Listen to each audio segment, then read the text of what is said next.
নমস্কার, সবাই ভালো আছেন তো? কিছুক্ষণের আরও একটি নতুন ব্লগে আপনাদের সবাইকে স্বাগত জানাই। আজ ঘরে সেরকম কিছু জোগাড় ছিল না, তাই ভাবলাম খুব চটজলদি বাচ্চাদের প্রিয় একটা স্ন্যাক্স কিছু বানানো যাক। আর আমাদের প্রতিটা বাড়িতেই একটা কমন জিনিস কিন্তু থাকেই, সেটা হলো আলু। তাই আলু দিয়ে আজকে আমি বানাচ্ছি পটেটো ক্রিসপি ফ্রাই। এর জন্য আমি নিয়েছি 3টে আলু আর কিছু কিছু মশলা। এগুলো পরে প্রসেসটা যখন শুরু করব একটা একটা করে সব কিছু আপনাদের বলে দেব। চলুন তাহলে বানানো শুরু করা যাক। প্রথমে আমি আলুগুলোকে ছোট ছোট করে টুকরো করে কেটে নেব। আর এগুলো টুকরো করে কেটে না আলুগুলোকে সিদ্ধ করে দিতে হবে। তাই জন্য একদম যে মেপে মেপে কাটতে হবে এমন কোনো ব্যাপার না, প্রত্যেকটা আলুই সেদ্ধ হবে। বাড়িতে টুকটাক কিছু জিনিস থাকলে খুব সহজেই আপনারাও এটা বানাতে পারেন। আর আশা করি বাড়িতে বাচ্চা যদি থাকে তাহলে ওদের ভীষণ ভালো লাগবে। চলুন এই আলুটা এবারে সিদ্ধ করতে বসিয়ে দিই।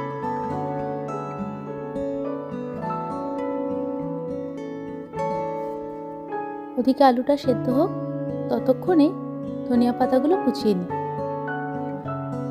এর মধ্যে সবজি বলতে শুধু কিন্তু এই আলু আর এই ধনিয়া পাতা, আর বিশেষ কিছুই নয়। এছাড়া আর ছোটোখাটো কয়েকটা গুঁড়ো মশলা হলেই চলবে। আর লাগবে খানিকটা চিজ।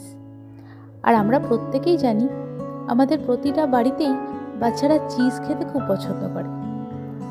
যাক, আলুটা সেদ্ধ হয়ে গেছে। এবার ওর মধ্যে দিলাম পরিমাণ মতো নুন, একটু চাট মশলা, আর একটু আমচুর পাউডার, আর অল্প একটু এই 2 চামচ মতন ধরুন জিরে ভেজে গুঁড়ো করে রাখা। আর তার সাথে দিচ্ছি বেশ খানিকটা চিজ। এটা আমি গ্রেট করে রেখে দিয়েছিলাম। চিজটা দিলে না আলুটা খুব সুন্দর সফট হবে। আর এটা মাখার জন্য দেব বেশ 4 চামচ মতন কর্নফ্লাওয়ার। আর সাথে যে ধনিয়া পাতাগুলো কেটে রেখেছিলাম সেগুলো এর মধ্যে দিয়ে দিলাম। ব্যাস, আর বিশেষ কিছুই লাগবে না। এবার এটাকেই খুব ভালো করে মেখে নিতে হবে। আলুটা কিন্তু গরম থাকতে থাকতেই মাখলে ভালো হয়, কারণ তাতে না চিজটা গলে আর আলুর সাথে খুব সুন্দর মেখে যাবে। সন্ধ্যের দিকে বাচ্চাদের জন্য হালকা স্ন্যাক্স বানানোর জন্য এটা কিন্তু বেশ সুন্দর জিনিস। মানে আপনারা খুব তাড়াতাড়ি বানাতেও পারবেন আর বাচ্চাদের খেতেও ভীষণ ভালো লাগে।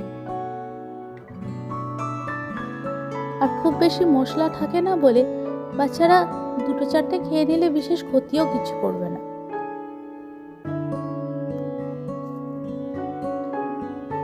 মাখাটা প্রায় হয়ে গেল।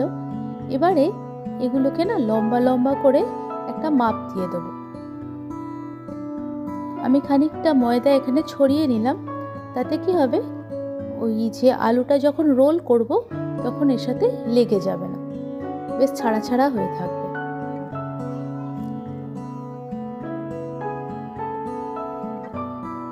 এই দেখুন, বেশ মাপের খানিকটা করে নিয়ে আর এভাবে লম্বা লম্বা করে বেলে নিলেই হাত দিয়েই, তাহলে কিন্তু বেশ একটা দেখুন গোল গোল লম্বা মতন একটা আকার তৈরি হচ্ছে। খানিকটা ওই আলুর ফ্রেঞ্চ ফ্রাইয়ের মতন, তবে এটা সেই জিনিস নয়। ওক্ষেত্রে তো আলুটা গোটাই থাকে, এরকম সিদ্ধ করে বানানো হয় না। তো এটা একটু অন্যরকম পদ্ধতিতে বানানোর চেষ্টা করেছি আর কি। আপনারাও সময় পেলে বাড়িতে বানিয়ে দেখবেন। খুব বেশিক্ষণ সময় কিন্তু লাগবে না, খুব বেশি থেকে বেশি হয়তো 20-25 মিনিট, কারণ আলুটা সেদ্ধ হতেই যেটুকু সময় লাগে। ব্যাস, প্রত্যেকটা তৈরি হয়ে গেল। দেখতে কি সুন্দর লাগছে দেখুন। এগুলোকে এবার ডিপ ফ্রাই করে নিলেই একদম রেডি। সস দিয়ে বা মিয়োনিজ দিয়ে আপনারা বাচ্চাদের দিতে পারেন। আর একদম কনফিডেন্সলি বলছি, এটা কিন্তু বাচ্চাদের ভীষণ ভালো লাগবে।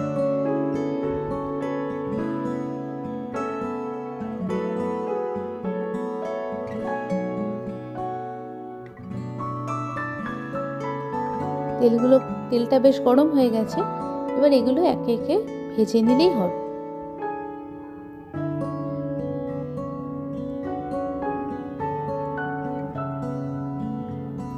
আর একটা কথা, আপনারা যখন এটা ভাজবেন না, তখন কিন্তু গ্যাসটা একদম হাই ফ্লেমে দেবেন না, লো টু মিডিয়াম ফ্লেমে দিয়েই এটা ভাজার চেষ্টা করবেন।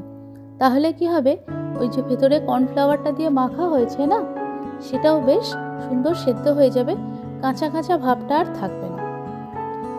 একটা দিক হয়ে গেলে আস্তে আস্তে উল্টে দিলে তাহলে অন্য দিকটাও ভালো করে হয়ে যাবে। বেশ কি সুন্দর রং ধরেছে দেখুন।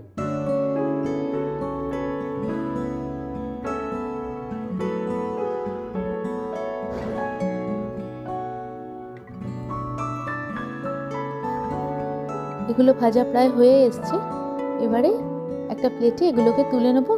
আর এরপরে আর এক লট ভাজলেই আমার সব কটা আলুর ফ্রাই বানানো রেডি হয়ে যাবে।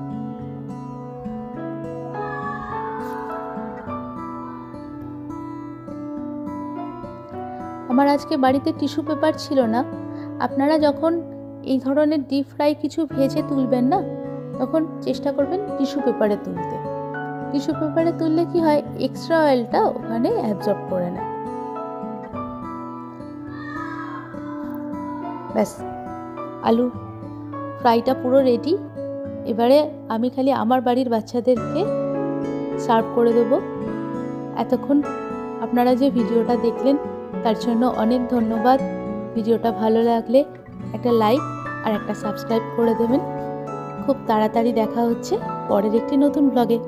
ততক্ষণের জন্য বাই বাই।